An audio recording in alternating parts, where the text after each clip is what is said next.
അർജന്റീനയെന്ന് പറഞ്ഞാൽ ഓർമ്മ വരുന്നത് ഫുട്ബോളാണ്. ഇവിടെ ഒരു വ്യത്യസ്തമായ കണ്ടുപിടുത്തം നടന്നിട്ടുണ്ടെന്നു കഥകളുണ്ട്.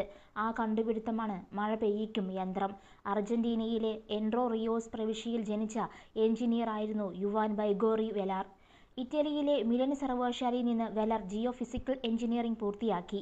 പിന്നീട് പല രാജ്യങ്ങളിൽ ജോലി ചെയ്തു. ഭൂമിക്കടിയിലുള്ള ധാതുസമ്പത്ത് തിരയാൻ ഇലക്ട്രോ മാഗ്നറ്റിക് തരംഗങ്ങൾ ഉപയോഗിക്കുന്ന ഒരു സംവിധാനം വെലർ ഇതിനിടെ കണ്ടെത്തി. തെക്കേ അമേരിക്കൻ രാജ്യം ബൊളീവിയയിൽ 1926-ൽ ഇത് പ്രവർത്തിച്ചപ്പോൾ ഒരു അത്ഭുതം സംഭവിച്ചു. അവിടെ മഴ പെയ്തു. ആദ്യം വെലർ ഇതു കാര്യമായി എടുത്തില്ല. എന്നാൽ പിന്നീടും ഈ സംവിധാനം പ്രവർത്തിപ്പിച്ചപ്പോൾ മഴ പെയ്തു. ഇതോടെ വെലർ അന്വേഷണം തുടങ്ങി. ഒരുപക്ഷേ തൻ്റെ സംവിധാനത്തിലെ തരംഗങ്ങളാണ് മഴയ്ക്ക് കാരണമായതെന്ന് അദ്ദേഹം വിശ്വസിച്ചു. 1929-ൽ വെലാർ ജന്മനാടായ അർജന്റീനയിൽ തിരിച്ചെത്തി. അവിടെ അരാഹ്യോ എന്ന പ്രദേശത്ത് താമസമുറപ്പിച്ചു. അവിടെ ഒരു പരീക്ഷണശാലയും സ്ഥാപിച്ചു. തൻ്റെ പഴയ സംവിധാനം ഇതിനിടെ വെലർ പരിഷ്കരിച്ച് ടിവിയുടെ വലിപ്പത്തിൽ ഒരു യന്ത്രമുണ്ടാക്കി. അതായിരുന്നു മഴ പെയ്യിക്കും യന്ത്രം. ഒരു ബാറ്ററിയും ആണവ വികിരണശേഷിയുള്ള രാസവസ്തുക്കളും 2 ആന്റിനകളും ഇതിൽ അടങ്ങിയിരുന്നു. ഇന്നും ഇതിൻ്റെ കൃത്യമായ ഘടന ആർക്കും അറിയില്ല.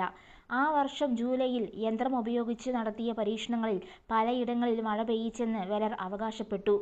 തനിക്ക് ഒരു ഫണ്ടിംഗ് നൽകാനായി അർജന്റീനയിലെ റെയിൽവേ അധികൃതരെ അദ്ദേഹം സമീപിച്ചു. സാന്തിയാഗോ ഡെൽ എസ്ട്രോ എന്ന മഴ തീരെ കുറവുള്ള വരണ്ട പ്രദേശത്ത് മഴ പെയ്യിക്കാൻ അവർ അദ്ദേഹത്തെ വെല്ലുവിളിച്ചു.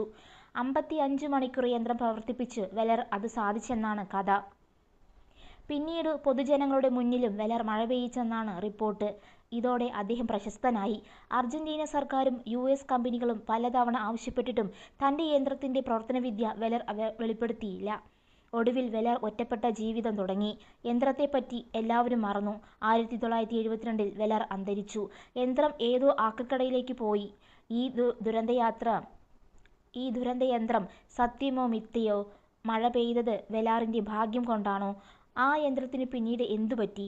ചോദ്യങ്ങൾ ഇന്നും ബാക്കി.